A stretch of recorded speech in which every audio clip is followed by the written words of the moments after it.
Olá, sétimo ano, aqui quem fala é a professora Marcele. Eu tô aqui pra gente dar continuidade às nossas aulas de estudos amazônicos. O nosso tema de hoje fala que não dependia do trabalho indígena na Amazônia colonial.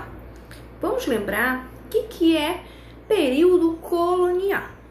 O período colonial, sétimo ano, refere-se àquele período que vai desde a dominação, da colonização da metrópole portuguesa no Brasil até o período ali da sua independência, tá? Nessa época, gente, várias atividades que eram desenvolvidas aqui na Amazônia contavam com a participação dos povos indígenas como mão de obra escrava. Quais eram as atividades que esses povos indígenas exerciam? Eles trabalhavam na parte da agricultura, no extrativismo, visto que eles conheciam e dominavam muito bem essa região. Além dessas atividades aí, essenciais e primárias, eles também realizavam atividades na área urbana, nas construções, edificações, principalmente aí levantamentos de fortes, fortalezas. Eles eram usados pelos moradores locais e também pelos missionários, né, quando levavam esses indígenas para os aldeamentos, certo? Deixa eu verificar um pouquinho como é que eles poderiam adquirir esses indígenas. Eles poderiam escravizar esses indígenas caso eles fossem resgatados, ou quando eles eram feitos prisioneiros por meio de uma guerra justa. Essas palavras aí, esses conceitos de resgatado e guerra justa, a gente vai verificar no próximo slide. A principal forma de se conseguir um indígena era por meio dos aldeamentos. Lembram que os aldeamentos eram os lugares para onde os indígenas eram levados pelos missionários para aprenderem a religião dos europeus e também a língua. Era uma forma, né, de facilitar essa exploração por parte dos colonos, certo? Nos aldeamentos, gente, muitas vezes, na verdade, geralmente, quem cuidava da administração desses aldeamentos eram os próprios missionários, mas, por vezes, essa administração também poderia ser dada aos colonos, tá? E aí, gente, essa disputa aí, por conta do controle da mão de obra indígena, gerou diversas vezes intrigas, conflitos entre os colonos e também entre os missionários. Por quê, gente? Porque, assim, os colonos, eles dependiam do trabalho dos indígenas. Então, o acordo que foi tratado é que, a partir do momento que os indígenas já tivessem, né, sido catequizados, depois de um determinado tempo, eles teriam que ser distribuídos aos colonos. Só que o que acontecia? Os indígenas não estavam sendo distribuídos de forma leal para esses colonos. Por quê? Quem definia essa distribuição era justamente o administrador do aldeamento. Então, os colonos, eles sempre, né, ali estavam fazendo ali críticas, denunciando para a coroa portuguesa essa distribuição desigual por parte dos missionários, tá? E qual era a justificativa que esses missionários davam para não distribuir esses indígenas de forma igualitária para os colonos? É porque, gente, quando esses indígenas iam para as mãos dos colonos, muitos deles acabavam morrendo porque eles não aceitavam a forma, né, de trabalho excessiva, né, ou pelo fato ali de eles não estarem acostumados com essa forma, né, de ver o trabalho, da exploração da natureza, certo? Vamos verificar agora aquele conceito que eu disse para vocês de resgate. Olha só, o que era resgate? O que era um indígena resgatado? Naquela época, gente, existiam tribos indígenas que eram inimigas uma das outras. Então, o que acontecia? Havia muitas vezes guerras entre essas tribos. Então, quando uma tribo ela acabava, né, vencendo, aquela tribo que perdeu, ela se tornava o quê? Escrava, prisioneiros daquela tribo vencedora, certo? E aí, gente, olha só o que os colonos perceberam, né? Que aqueles indígenas lá, prisioneiros, poderiam ser uma mão de obra para eles, poderia servir de mão de obra para eles. Então, o que eles criaram?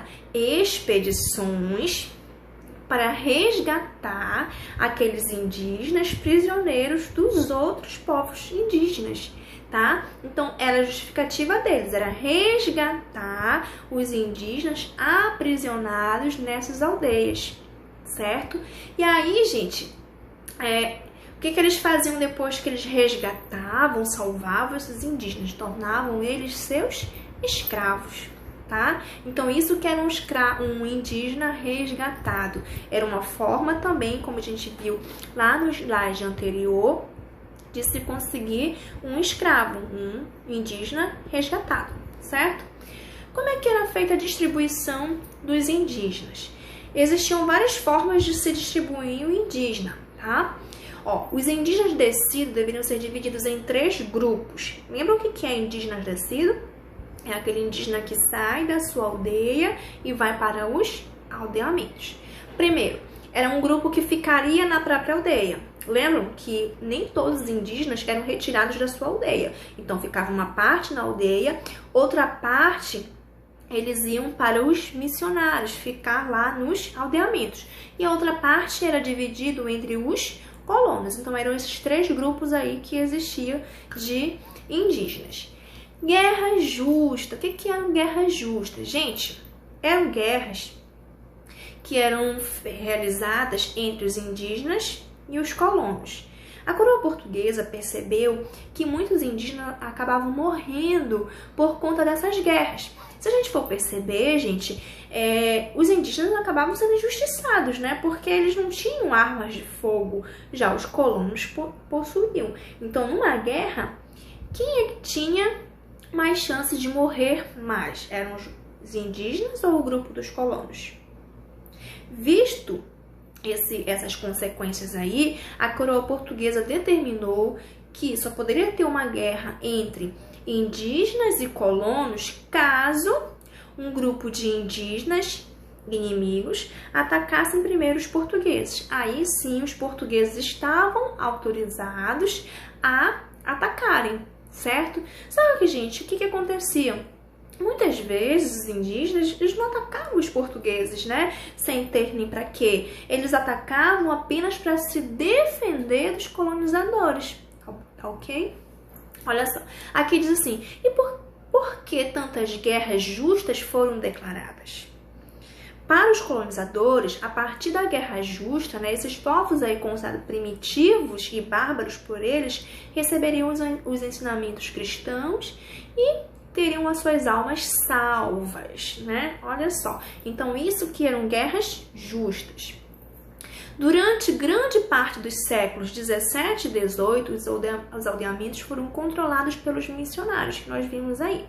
Os colonos afirmavam que recebiam poucos trabalhadores. Lembra que eu falei para vocês, né? Que por conta da morte de muitos desses indígenas, os missionários já não queriam distribuir esses grupos para os colonos. Então começou esse conflito aí. Os missionários, eles passaram a condenar essa escravidão, certo? Olha só. E aí, gente, por conta, né, dessa falta, dessa ausência, essa escassez de mão de obra, a partir do momento que não houve uma distribuição igual entre os colonos e os missionários, o que vai acontecer? Vai gerar, mais tarde, uma revolta, chamada Revolta de Beckman. Essa revolta foi, além, né, da falta de escassez, também teve outro motivo. A Companhia de Comércio do Maranhão, que foi criada justamente para abastecer a região com produtos que aqui não possuíam, para trazer também escravos africanos. Por que escravos africanos? Foi uma forma que a coroa portuguesa fez, né, de poder diminuir aí essa insatisfação em relação aos colonos, tá? E aí o que acontecia? Essa companhia, ela não estava trazendo escravos suficientes e também havia uma reclamação porque eles levavam os produtos daqui para venderem num preço muito baixo e vendiam produtos e também escravos num preço altíssimo. Então isso gerou uma série, né, de insatisfação em relação aos colonos, gerou um conflito e esse conflito foi chamado de Revolta de Beckman. Por conta disso, a Companhia de Comércio ela foi extinta da Amazônia e também aconteceu que os padres missionários também mais tarde foram expulsos daqui da Amazônia. Eles voltam mais tarde, que a gente vai verificar nas próximas aulas, através de um documento, respaldados por um regimento das missões. Mas isso a gente vai verificar nas próximas aulas, tá certo? Sétimo ano, eu aguardo vocês. A gente fica hoje por aqui. Um grande abraço, tchau!